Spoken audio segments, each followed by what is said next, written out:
Здравствуйте, это новости Татарстана. В студии Лина Зинатуллина и о картине дня. В Татарстане идет резкое увеличение количества заболевших коронавирусом. За прошедшие сутки зарегистрировано 367 новых инфицированных. Это новый антирекорд. 37 человек госпитализированы. По данным Федерального оперативного штаба, в больницах оказались 402 татарстанца. По информации Минздрава республики, расхождение в цифрах вызвано разной системой подсчета. Российский штаб включает в статистику всех с подозрением на ковид. Республиканский штаб только с подтвержденным. Резкий рост заболеваемости ковид отмечается в целом по стране. За сутки почти 75 тысяч заболевших. Сложная ситуация и в соседних регионах. В Самарской области зарегистрировано 1205 новых случаев. В Удмуртской республике 616, в Ульяновской области 508, в республике Башкортостан 421. Новый штамм омикрон выявлен в 72 регионах России. За сутки в Татарстане привились более 6 тысяч человек.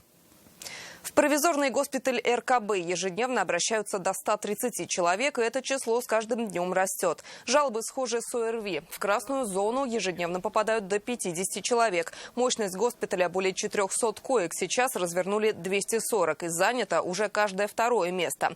Сейчас там лечатся 234 пациента, а также 94 беременные женщины. Последние несколько дней мы видим увеличение и обращаемости, и заболеваемости среди населения. В то же время госпитализируем из них порядка 50 человек, 45-50 человек, это последние 2 дня в этих пределах. Конечно, структура госпитализированных пациентов – это прежде всего пациенты, имеющие относительно легкое течение, по крайней мере, насколько можно судить в первые дни заболевания. Потому как среди этих же так называемых госпитализируемых с легким течением пациентов мы видим, что есть и сопутствующие патологии, которые могут значительно усложнять течение заболевания. В то же время это в основном в большей степени, конечно, вакцинированные пациенты, которые протекают относительно легко. Да, среди них в этой структуре есть и пациенты не вакцинированные, ранее не болевшие. Конечно, у них так называемый этот новый штамм, да, который мы периодически тоже выявляем. Он протекает более тяжело. В Татарстане первоклассники уйдут на февральские каникулы вовремя с 7 по 13 число, несмотря на ухудшение эпидситуации.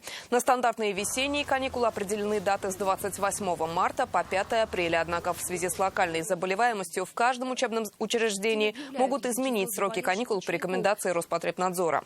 На сегодня в республике разобщено 44 школьных класса. 17 закрыты в Челнах, 11 в Пестричинском районе, по 4 в Чистопольском и Камско-Устинском, по 3 в Казани и Бавлах. По 1 классу закрыли в Нижнекамском и Менделеевском районах.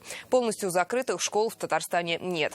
В России некоторые регионы уже переводят школьников на дистанционное обучение. Так, в крупных городах Ханты-Мансийского автономного округа, республиках Саха и Бурятия, Орловской области, Ямало-Ненецком автономном округе и у наших соседей в Чувашии школьники будут обучаться на дому. Сегодня в поликлинике республики поступила первая партия вакцины от коронавируса для детей. Так, в Нижнекамске 30 подростков уже изъявили желание привиться. Согласие на вакцинацию пишут родители в свободной форме и передают фельдшеру в школе либо участковому педиатру. Сама вакцина двухкомпонентная. Перед введением препарата врач измерит температуру тела и давление, поинтересуется самочувствием. После прививки состояние ребенка контролируется на протяжении 30 минут. После введения второго компонента, а это произойдет спустя 21 день, у вакцинированного будет QR-код. Поэтому родителей просят, чтобы при ребенке были документы: паспорт или свидетельство о рождении, полис и СНИЛС. Дети с 12 до 15 лет, им добровольное согласие пишут родители. Детям с 15 лет это уже пишут они сами, эти дети. А вообще вакцина предназначена детям с 12 лет и до 17 включительно. Вот. Здесь могут быть, как обычно, если после вакцинации бывает иногда температурная реакция, может быть, болевая реакция. Родители у меня привились, и я сам, в принципе, не против.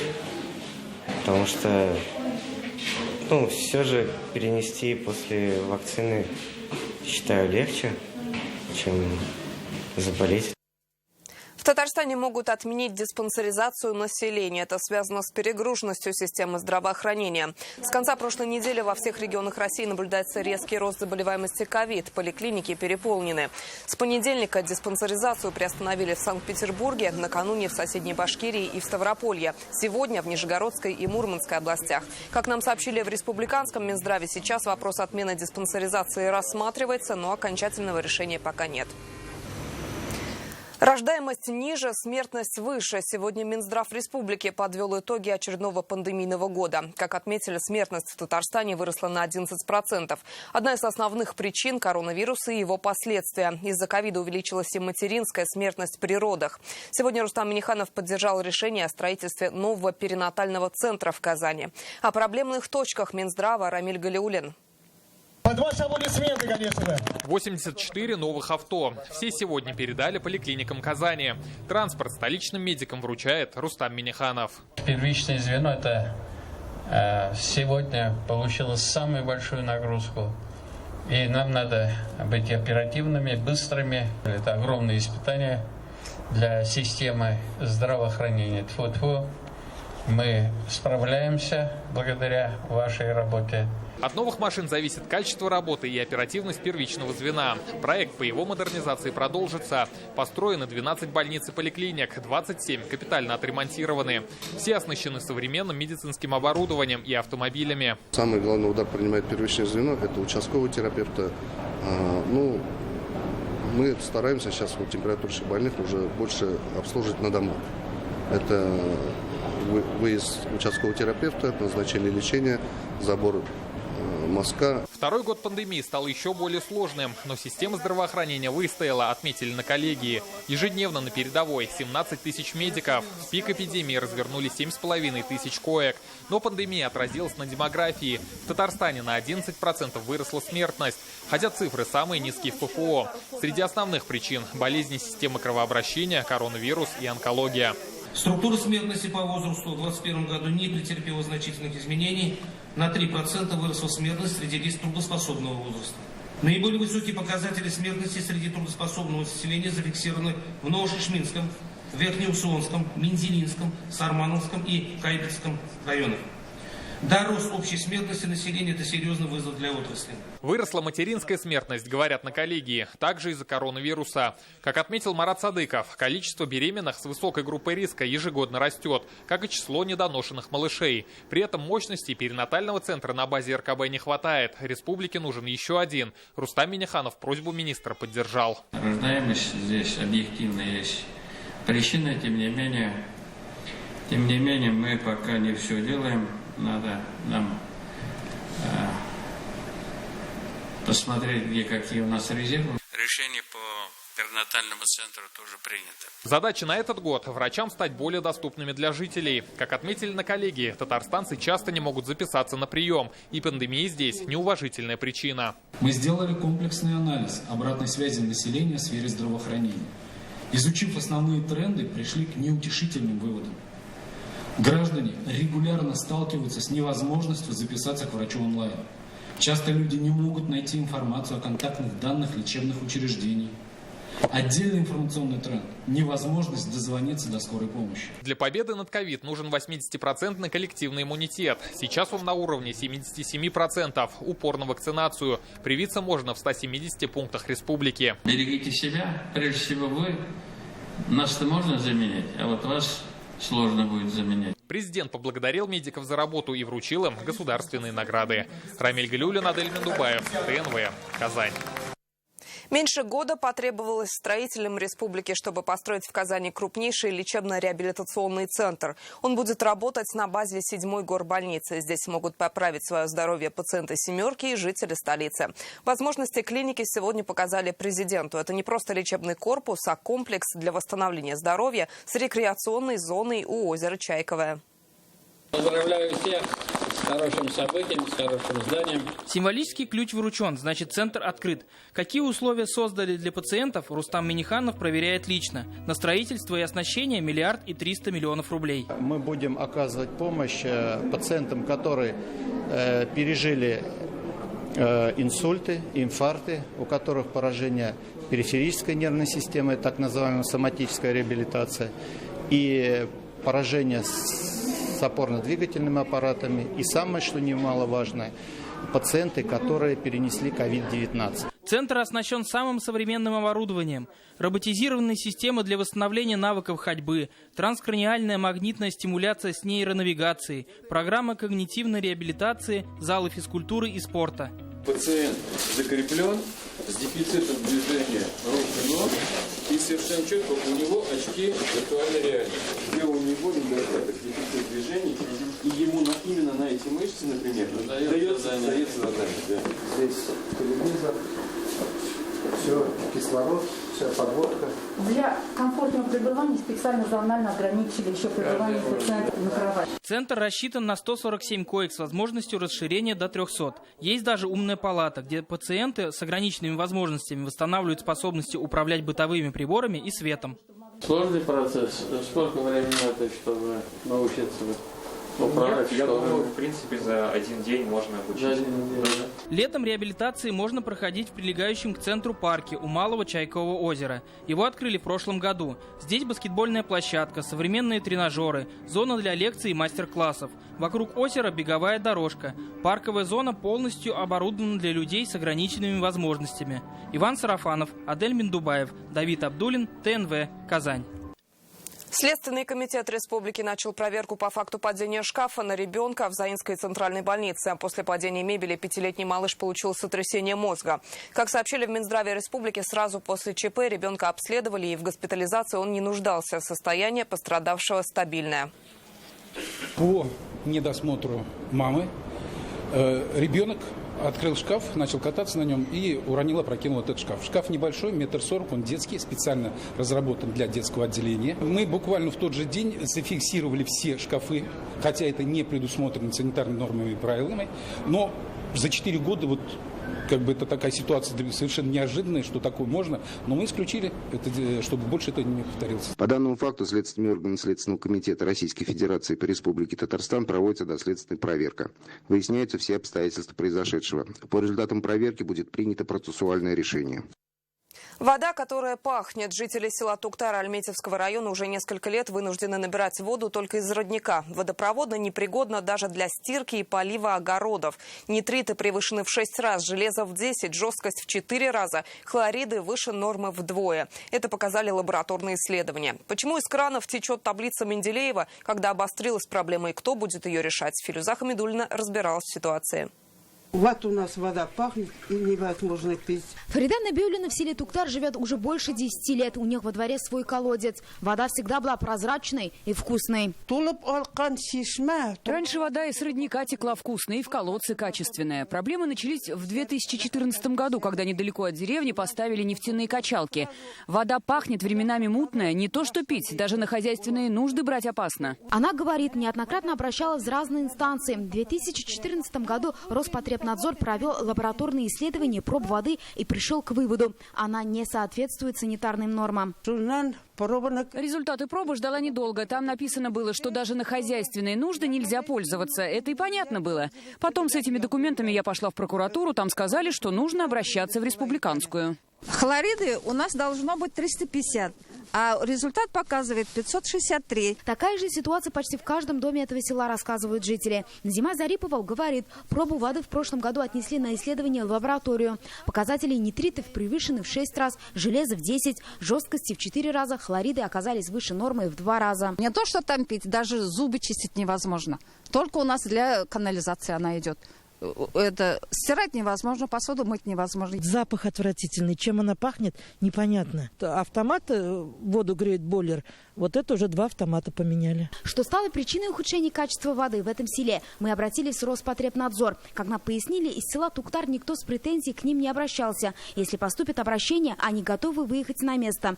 Так как колодец находится на частном подворье и нет водоснабжающей организации, ответственность несут сами жители. Глава поселения также пояснил, артезианские скважины частные. Сейчас единственный источник питьевой воды для села – это родник. Вода в нем соответствует всем нормам. Источник обслуживают нефтяники. Они каждый квартал берут пробу воды. После того, как вода исчезла с родника, вот обратился, они Анализы родника сделали, в пределах нормы родник пить можно. Причин ухудшения качества воды в колодцах может быть несколько, сообщили нам в исполкоме района. К сожалению, к нам в исполнительный комитет района обращения от жителей Туктара об ухудшении качества питьевой воды в своих личных хозяйствах такие обращения не поступали.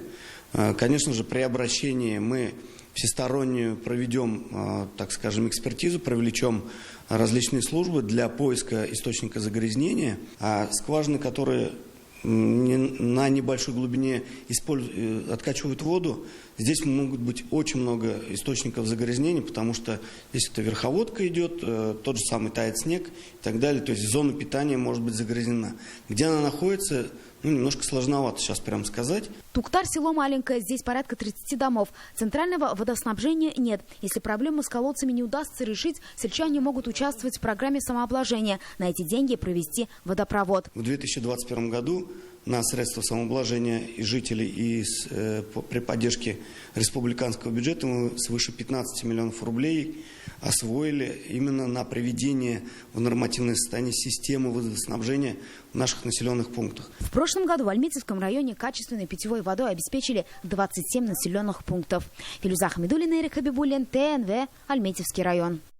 Ради второй очереди дороги дублера Горьковского шоссе в Казани хотят снести историческое СНТ, аналог подмосковного Переделкино. Мнение за и против читайте в материале газеты «Реальное время».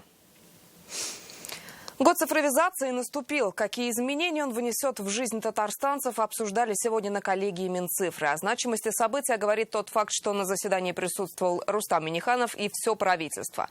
Если большинство коллегий проходит в формате подведения итогов прошлого, для Минцифры главное впереди. Сегодня звучало много цифр, амбициозных целей и задач. Почему Татарстан IT-регион страны, но не все так сказочно? И почему появилась долина смерти? Репортаж Дмитрия Аринина. Есть и успехи, есть и пока недоработки. Среди главных достижений Татарстан – лидер в стране по подключению к высокоскоростному интернету социальных объектов. Оптоволокно получили все школы республики. Это один из наших серьезных приоритетов. Не зря мы этот год объявили годом цифровизации. Не для моды, а на самом деле, чтобы население республики реально почувствовало, что вся система образования, здравоохранения, жилищно-коммунального хозяйства, вот даже все эти системы контроля, значит, что мы быстро и эффективно реагируем. Как сообщил федеральный министр цифрового развития, до конца этого года в Татарстане, как одном из пилотных регионов, начнут выдавать электронные паспорта. Также республике предлагают учить цифровизации другие регионы страны. Традиционно Республика Татарстан была всегда в числе лидеров по внедрению современных цифровых технологий.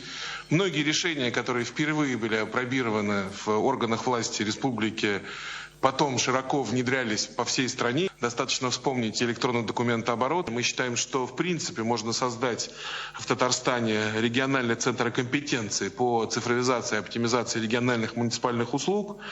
И мне кажется, здесь ту практику, которую республика нарабатывает, надо также дальше распространять среди регионов. С опережением на год в Татарстане выполнили поручение Владимира Путина. В электронный вид переведено более 100 приоритетных госуслуг, в плане еще более 200. Важно не только получить услугу дистанционно, но скорость ее оказания. Уважаемый Рустам Нургалиевич, мы предлагаем проработать и закрепить 3 стандарта оказания электронных услуг. Золотой, когда она оказывается в течение 1 рабочего дня.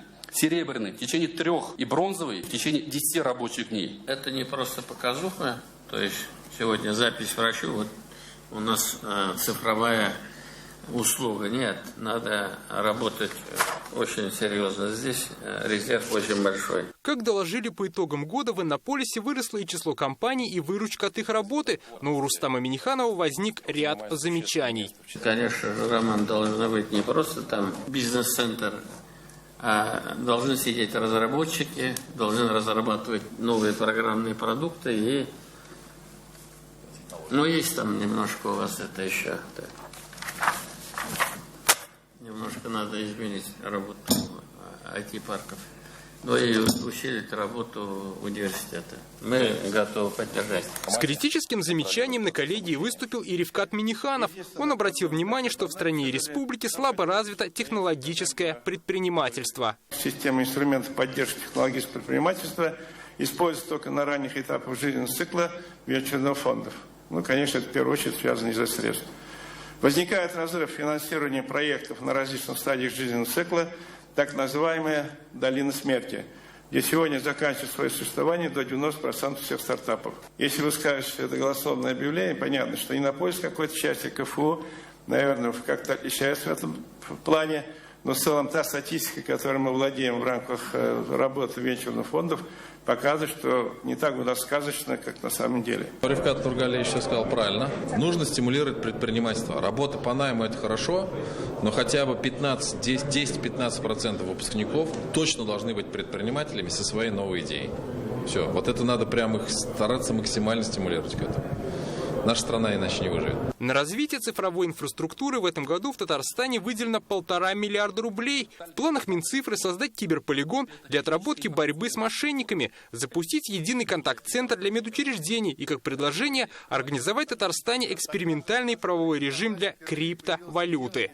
Под присмотром соответствующих органов власти, центрального регулятора Центрального банка, Федеральной службы безопасности, специальный правовой режим для того, чтобы посмотреть и выработать необходимые регуляторные, может быть, требования, необходимые правила игры на рынке. Ко Дню Республики в Казани должен открыться IT-квартал с новым IT-парком имени татарского изобретателя ВМ Башира Рамеева. Для работы на этих площадках нужны кадры. Заявление президента на эту тему стало крылатым. Колхоз создали, высылайте колхозников, готовьте айтишников, колхоз будет. В год цифровизации в Татарстане запланировано более 100 мероприятий, в том числе и крупные федеральные форумы. Дмитрий Аринин, Марат Зайдуллин, ТНВ, Казань. Сегодня в Казани избрали ряд руководителей регионального отделения «Единой России». Выбор кандидатов прошел на заседании Президиума Политсовета. На должность заместителей вновь избраны депутаты Госсовета Геннадий Глушков, Юрий Камалтынов, Римма Ратникова, Камиль Садриев и руководитель регионального исполкома Марат Самигуллин. Сегодня также назначены исполнительные секретари местных отделений. Напомним, накануне секретарем регионального отделения избрали Фарида Мухамедшина на ближайшие 5 лет. В Москве проходит выставка пластмассы и каучуков «Интерпластика». Свою продукцию на ней представил и Нижнекамск-Нефтехим. Нижнекамск-Нефтехим, одно из крупнейших нефтехимических предприятий Европы, входит в компанию «Сибур», выпускает свыше 700 тысяч тонн каучуков и более 700 тысяч тонн пластика в год. На выставке чувствуется повышенный интерес к продукции, которая представлена уже общим марочным ассортиментом «Сибура» и единой командой специалистов. Для клиентов это значит получение расширенного портфеля продуктовых решений, это увеличение набора сервисов, это повышение надежности поставок и самое главное – это получение возможности развития. В этом году специалистами «Сибура» запланированы десятки встреч на выставке «Интерпластика». Главные их темы – это разработка новых марок пластиков и каучуков, импортозамещение, расширение областей применения продукции, освоение новых рынков. Так, главными проектами стратегической программы развития Нижнекамской площадки являются строительство нового этиленового комплекса, а также ввод в эксплуатацию новой энергостанции. Проекты развития – это инвестиционные проекты, на которые сейчас будут аллоцироваться очень большие ресурсы, которые удастся реализовывать еще с большей скоростью и с большей эффективностью. За счет синхронизации остановочных ремонтов, за счет синхронизации наших марочных колес сможем обеспечить еще большую стабильность для наших клиентов. Профильная выставка в столице продолжит свою работу до 28 января. Радик Фархулин, Дмитрий Шилов, ТНВ Москва. Они ищут мины и уничтожают подозрительные предметы. Все это об ОМОН Росгвардии, точнее, сотрудниках инженерно-технического отделения. Они первыми приезжают на место ЧП, выезжают по вызовам о якобы заложенных бомбах. Каждый такой звонок необходимо тщательно проверять, ведь на кону жизни людей. Тагир Валиди увидел, как работают саперы. На связи 15-8. Выезд готовность номер 1. Принял. На сборы не больше 8 минут. С собой шлем и бронежилет. Все остальное уже есть в специальном передвижном комплексе «Аракс». Начинка умного грузовика, приборы и оборудование для поиска, изучения, подрыва подозрительных предметов, блокировки радиосигналов. Здесь же спецкостюмы для саперов и взрывотехников. Сапер, обследуют с помощью рентгенаппарата подозрительный предмет и примут решение. Или обезвреживают, или уничтожат на месте обнаружения. В этом году инженерно-технические отделения подразделений Росгвардии отмечают 75-летие образования службы. Сегодня саперы продемонстрировали алгоритм действий в реальных условиях. Самая такая крупная находка у нас в 2021 году и необычная, я бы сказал. Это мы в Кировском районе нашли авиационную бомбу времен Великой Отечественной войны. А самое последнее, это у нас задействование. Были вчера звонки о минировании школ. В составе группы работают сапер, взрывотехник и кинолог с собакой. 3-летняя немецкая овчарка Салах самая титулованная среди своих коллег. Обследуем, бывают звонки, подозрительные предметы, заминированные школы. Вот мы выезжаем на выезд, производим обследование. Потом бывает, что кто-то где-то там снаряд нашел. Эти собаки всегда найдут взрывчатку. Специальная стойка позволяет понять, есть ли угроза. Есть контакт. Есть контакт. Разминированием занимается сапер. С помощью рентгенаппарата он видит содержимое подозрительного предмета. Если его невозможно обезвредить, то взрывотехник производит подрыв объекта. Именно так будут действовать саперы при реальной угрозе. Месяц назад по Казани вновь прошла волна сообщений о лжеминировании. Тогда эвакуировали учеников 18 школ города. А позавчера якобы минировали школу в Тукаевском районе. В последнее время такие сообщения участились. И, хотя они все оказались ложными, саперы всегда должны быть во всеоружии. Тагир Валидзи, Ленар Хузяхметов, ТНВ, Казань. На этом пока все. Еще больше новостей в наших соцсетях, ВКонтакте и Инстаграм. До встречи.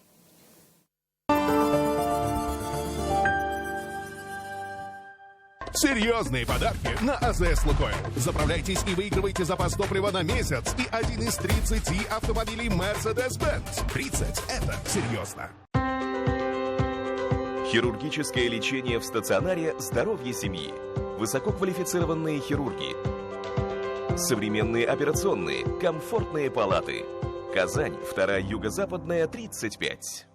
Беспокоит боль в ногах и неэстетичный вид из-за варикоза? Центр флебологии «Артмед» предлагает современный и безболезненный метод лазерного лечения. Без операций, шрамов и длительной реабилитации. Процедура отличается безопасностью и быстрым результатом. Ждем вас на приеме. С 26 января по 6 февраля на 2-м этаже ДК «Химиков» распродажа индийских товаров.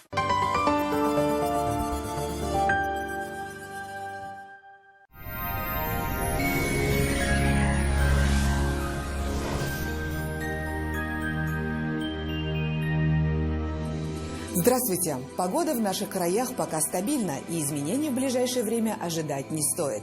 О погоде после полезной информации. Кухня или шкаф-купе? С рассрочкой Данил Мастер возможно и то, и другое. Закажите мебель сейчас и оплачивайте частями в течение года без переплат. Звоните 2-167-166. По данным сервиса Яндекс.Погода, в четверг на юго-востоке в Бугульме, Вавлах, Азнакаево пройдет небольшой снег. Температура сохраняется на средних значениях -9. Без существенных осадков в Нижнекамске, Набережных Челнах и Елабуге. И это не может не радовать. Все уже устали от снегопадов, метели и уборки снега.